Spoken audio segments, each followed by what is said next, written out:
Hi guys and welcome to my vlog. This vlog will address the coaching process and in particular my own coaching behaviours and principles. The session being analysed is a prehabilitation injury prevention circuit. The session is targeted at specifically the goalkeepers, which have variations in age and training history and abilities. The goal and philosophy of this exercise intervention is to improve robustness of each individual to enable them to improve performance by greater training and exposure. When reviewing these coaching sessions, I had to firstly analyse the specific demands of the position and identify key areas to improve. When planning these coaching sessions, effective exercise prescription is essential. The exercises are reflective from evidence-based literature and are progressive within the season-long programme.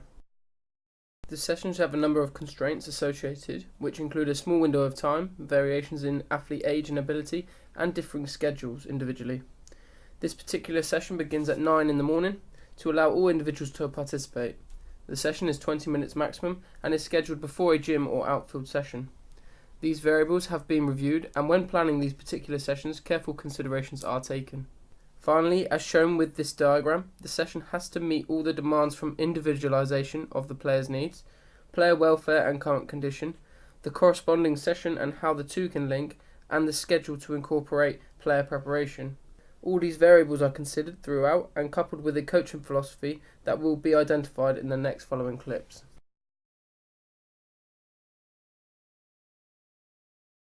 So first of all, we've just got stick with a lead, so stand square on, pushing through and then just rotate round, keeping your hips nice and square. Okay? And then on the bow shoe, I just want you to do single leg hold, and with the ball, I just want you to do an arabesque, little bounce, and a nice high hip. Okay? Arabesque, little ball bounce into your hip. And then what I want you to do. As you can see in this first clip, I adopt a natural command approach whilst using demonstration as an external cue. This command approach, identified by Mostyn and Ashworth, is used to reproduce the technical model with great accuracy and precision, but mainly used to ensure control of the group. Make sure you absorb your landing. Good knee flexion. Nice. Chest nice and high. The command approach is personally the easiest coaching approach to use with a group of differing abilities. This video shows that the command approach allows to cover more material and uses time effectively, however does limit the athletes from exploring the movement and self-checking. When the session begins, I immediately address technical faults with external cues, but mainly through manual feedback.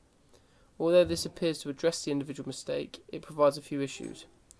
Firstly, it highlights that the athlete is unaware of the exercise. The command approach did not give these athletes the instruction and knowledge to complete the task well. Also, with the need to apply manual feedback and use of individual external cues, my focus is solely on one individual, giving no chance for others to ask for self-check of their technique. On reflection of my coaching philosophy, my initial thoughts were that I used a command and practice style approach. As a coach, I make the decisions and provide feedback. However, analysing the clips, I do not allow the athletes the necessary time to practice and familiarise themselves with the task, reducing the self-learning aspect of the session. I initially use more of a practice style approach when demonstrating the circuit, but fall into a command style when beginning of the session.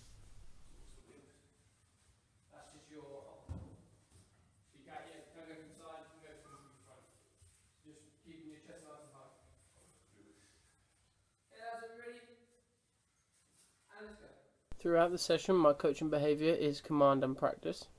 I have previously used an inclusion style to get an athlete's opinion on what they think they need.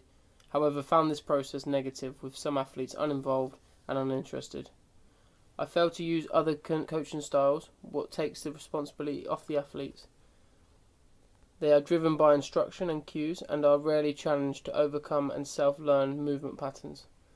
Although development has been seen with this group of athletes, a style that develops the athletes to learn and self-check would help them achieve various goals without the need of instruction and motivation. I use a variety of different feedback techniques throughout the clips. Firstly, I use a visual cue of me as the coach demonstrating the exercise. This is a good tool, as seen in the clip. The athlete gets an idea of the model and of the exercise and its goal. Throughout the circuit, I made sure I demonstrated each exercise to ensure clear instruction of the exercise being given.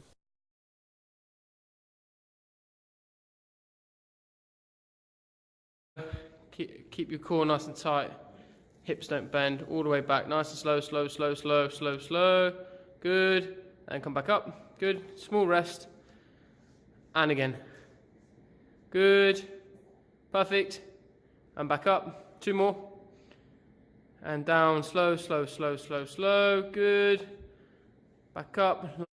External cues and praising is shown in this clip and is seen throughout the circuit. On further analysis, I tend to praise the athlete constantly, potentially hindering the process by incorporating too much information. I also use manual feedback throughout. This external feedback shows to correct the athlete into performing the task to a better standard. However, after analysis of the session, few issues arise. Manual feedback takes coaches' time and observation away from the group, potentially missing out on other athletes within the group. Also, the constant cueing of the athlete reduces the dependency to self-check and learn. This feedback approach could be reducing development of learning of the specific tasks.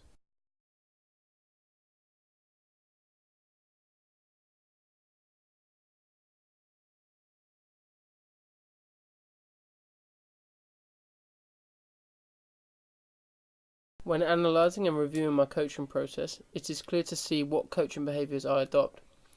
I use a lot of external cues and use a command style approach to try and motivate and drive the session. I do not use many other behaviours throughout, and on review I feel this hinders the overall development of the athletes. On this diagram I have identified my behaviours and how it affects the athletes. Without implementing internal cues and a learner style of coaching, the athletes are only driven by instruction and positive and manual feedback. With a more humanistic approach, looking to challenge the athlete to learning the motor patterns and exploring movement against various constraints, the athlete would develop intrinsic motivations and personal growth. Also, on reflection, adopting a more humanistic approach identified by Cross and Lyle and Cushion could develop the athlete further through an educational model devoted to total development of an individual. Overall, my coaching process and behaviours are based on command and practice, in which good development has been achieved. Further development could be achieved by giving the athletes further responsibility and creating an environment to learn various movements and overcoming constraints.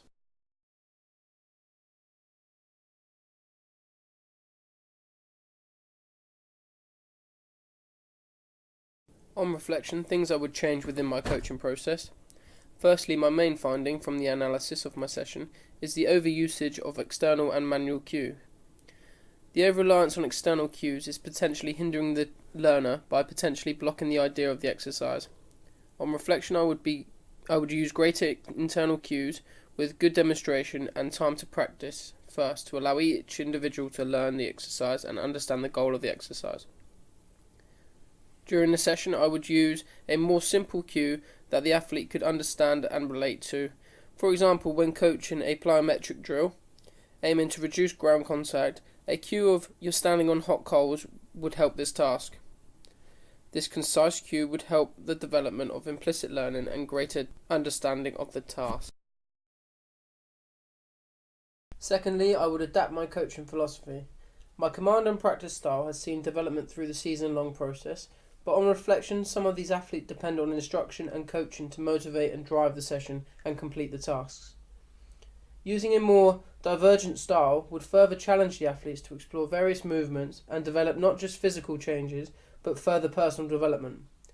By adapting a more learner-style approach and creating an environment to challenge the athletes, I feel the athletes would learn to self-check, as well as greater guided discovery of variations in skill acquisition.